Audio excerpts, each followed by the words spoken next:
Banyak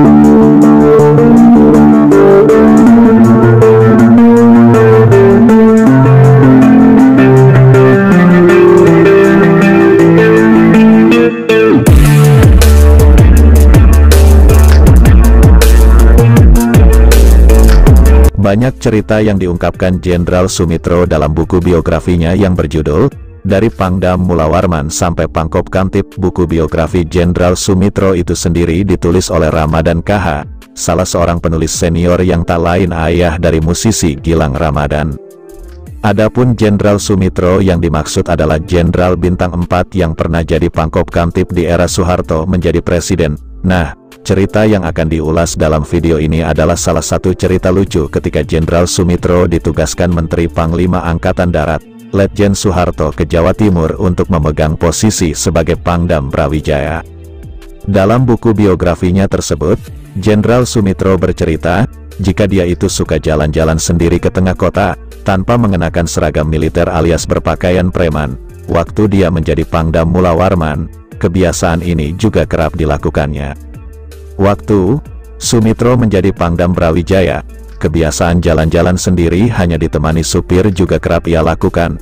Padahal ketika itu, situasi keamanan dan politik masih begitu tegang pasca gerakan 30 September. Seperti biasa saya lakukan di Kalimantan Timur dan di Jakarta, saya sering malam-malam keliling dalam sebuah kendaraan, ditemani hanya oleh seorang supir saja, kata Soemitro dalam buku biografinya.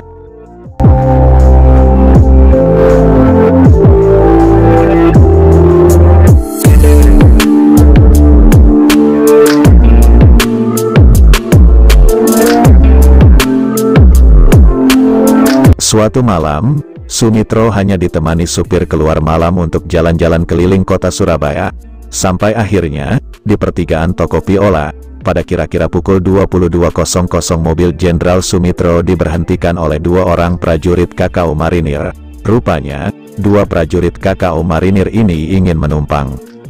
Soemitro pun mengisyaratkan supirnya untuk menghentikan mobil. Ternyata, bukan dua orang prajurit KKO yang ingin menumpang, tapi ada 5 orang prajurit yang ingin numpang. Ketika saya berhenti, ternyata yang masuk 5 orang, kata Soemitro. 5 prajurit KKO Marinir pun akhirnya diperbolehkan masuk ke dalam mobil. Kelima prajurit pun masuk dan duduk di belakang. Mobil pun kemudian berjalan lagi. Tanpa disadari oleh 5 prajurit KKO Marinir, Soemitro mengarahkan ke supirnya agar mobil menuju ke markas Kodam Brawijaya. Saya bawa mereka dan saya bawa masuk markas Kodam.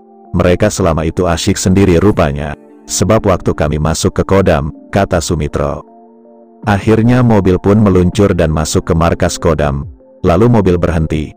Soemitro menoleh ke belakang, bahwa mobil telah sampai. Kelima prajurit KKO Marinir yang menumpang pun celingak-celinguk heran dan kaget, karena mobil sudah ada di halaman markas Kodam. Karena asyik mengobrol, mereka tak sadar jika mobil sudah masuk ke halaman markas Kodam. Makin kaget lagi, setelah tahu Soemitro adalah Pangdam Brawijaya, Jenderal Bintang 2. Mereka kaget, dan baru mereka tahu, bahwa saya Panglima yang baru, kata Soemitro. Di markas Kodam, kata Soemitro, kelima prajurit KKO itu ia jejerkan, ia ajak ngobrol dan dinasehati. Tapi setelah itu, kelima prajurit KKO itu diantar pulang ke asrama KKO di Karangpilang, Surabaya. Di Kodam saya jejerkan mereka, saya nasihati mereka, tapi kemudian saya antarkan mereka pulang ke asrama mereka di Karangpilang. Begitulah cara saya mengambil hati individu-individu KKO. Hendaknya maklum, di Surabaya waktu itu yang sangat menonjol adalah KKO, tutur Soemitro. Masih menurut Soemitro, setelah dirinya berdekatan dengan mereka, ia jadi tahu perangai orang-orang KKO itu tidak jelek. Diingat lagi, sewaktu saya di Kalimantan Timur, ada kesempatan pasukan KKO taktis berada di bawah saya. Mereka pun baik-baik dan sangat baik di lapangan, mempunyai combat efisiensi yang tinggi, ujar Soemitro lagi seperti dikutip dari buku biografinya, Dari Pangdam Mula Warman sampai Pangkop Kamtib, yang ditulis Ramadan KH.